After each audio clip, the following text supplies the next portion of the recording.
No nonsense gin drinking. All gin and a surprising amount of nonsense. Hello gin lovers, I'm Bobby Freeman. Welcome back my friends. Today you join me in West London, in Notting Hill, home of colourful houses, lots of tourists and overpriced tat. Now, if you look over here, where is it, just over there over my shoulder, you'll see the actual shop where Hugh Grant character work in the film Notting Hill. And today, my friends, we're going to be visiting the Star. And now the Star, if you haven't heard of it, the Star Tavern, the Star Pub, I think it's just called the Star to be honest, is the home of the world famous Portobello Road distillery, which obviously makes the Portobello Road gin. And it's also home to the Ginstitute. Now, if you don't know what that is, it's basically one of the most world famous gin experiences, well, in the world. And they very kindly invited old Freeman here along to have an experience involving gin. So we're going to be tasting some gin, we're going to be getting a history of gin, we're going to be making our own gin. So not only do you make your own gin, you get to bottle it up,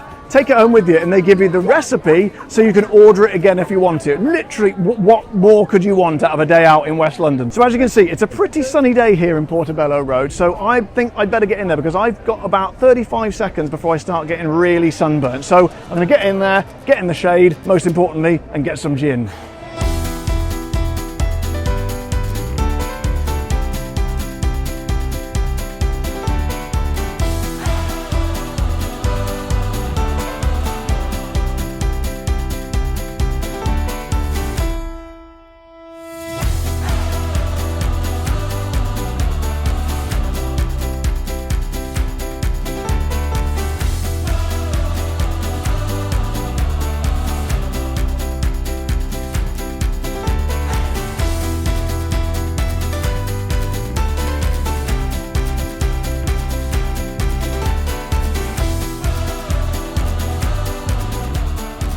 So here we are in the upstairs area where we're going to be doing the gin experience. It's roasting hot day here in London, as you can see from the slight sheen on my forehead, but we're all set up here. I've got a nice little Tom Collins here to keep me going, and we've got all manner of stuff on here. Some notes there for my gin notes. I always like to make gin notes on my gin. A little tiny still. These look like lots of little botanicals here, and we're all set above the famous Portobello Road market out here. It's not quite air conditioned, but it has got a lovely big fan, so it'll have to do. So here we go, my friends. This is the gin tasting experience at the Ginstitute. I've known about this place for years. I've always wanted to go, so I was so grateful to get the chance. There's me slugging back on a nice cold Tom Collins there. These are my fellow gin tasters and makers, and this is Jess, who actually ran the event. She was amazing, really funny, really knowledgeable about gin, and really just made the experience extra special. She's actually got the savoury gin there, I think. There it is. And I really like a savoury gin. Look at that. Oh yes, you can tell by my raised eyebrows there. This fellow is on the battlefield and had too much gin and passed out, as you can see. Then we've got our man, the good old William of Orange here, who brought gin to the UK in the first place. This is the Portobello Road Old Tom, and I love an Old Tom. It's possibly my favourite type of gin. Look at that kind of nice golden colour there. Go on, Freeman, get it in your mouth.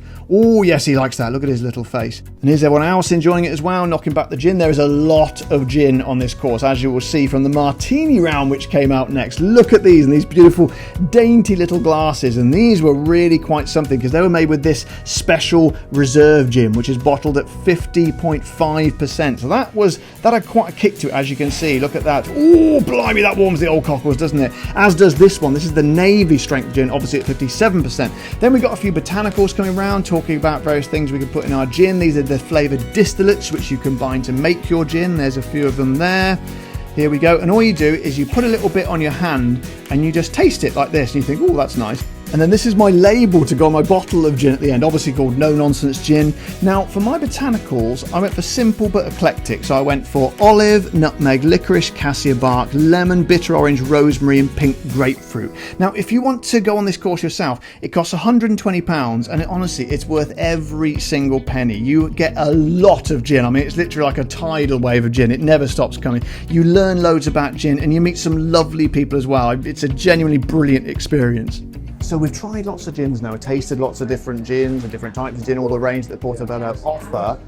We've also learned a lot about gin. Now we're having our gins made for us using the botanicals that we have chosen. These are mine here. I'd like to have given it a slightly funnier name, but I kind of had to call it No Nonsense Gin, really, didn't I? So, you know, it's kind of on brand. Annoyingly, I actually came up with a name for Emily and Tom's over there because they're from America. I called it Make America Gin Again, which I thought was pretty funny, but I'm going to have to live with my mundane, no-nonsense gin. Here we go, here's Make America Gin. Here we go. Give us both names. Make America Gin Again. Hilariously named by me. Here we go. So this is going to be a bit more on the citrus side of things. It's very nice. Oh, here we go. I think it's largely to do with the name, but so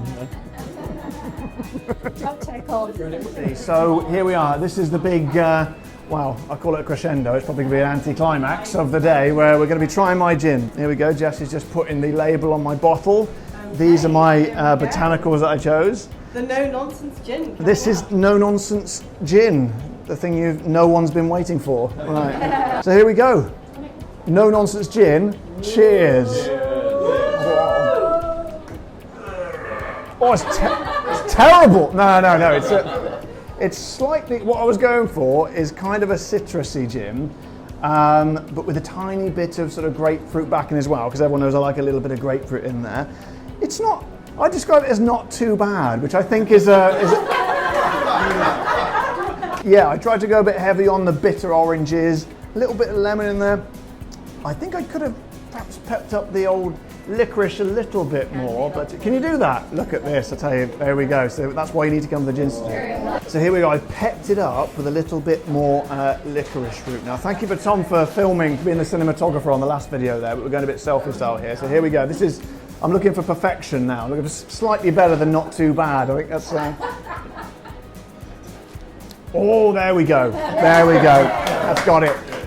And then at the end, there's a nice little bonus. You also get a ready-made gin and tonic in a tin and a tiny little bottle of Portobello Road gin, which I'm trying to swivel around there with one hand, but unfortunately I can't multitask, because when I do that, it then goes out of shot. Come on, Freeman, get it in shot. You can do it. There you go, you bloody idiot. And then to finish off, we have a nice little 80s game show moment where everyone smiles and waves at the camera. Look at that. You don't get that on other YouTube channels, do you? So guys, hope you've enjoyed that video today. If you want to go down to the start of the Ginstitute and distill your own gin, don't forget to give them a call, book yourselves in, because it really is a truly amazing experience. And I've got my own bottle of gin to take home with me too. What more could you want? And as always guys, don't forget to subscribe to my channel, become a patron or a YouTube member if you want to support the channel, and of course most importantly of all my friends, keep drinking the gin.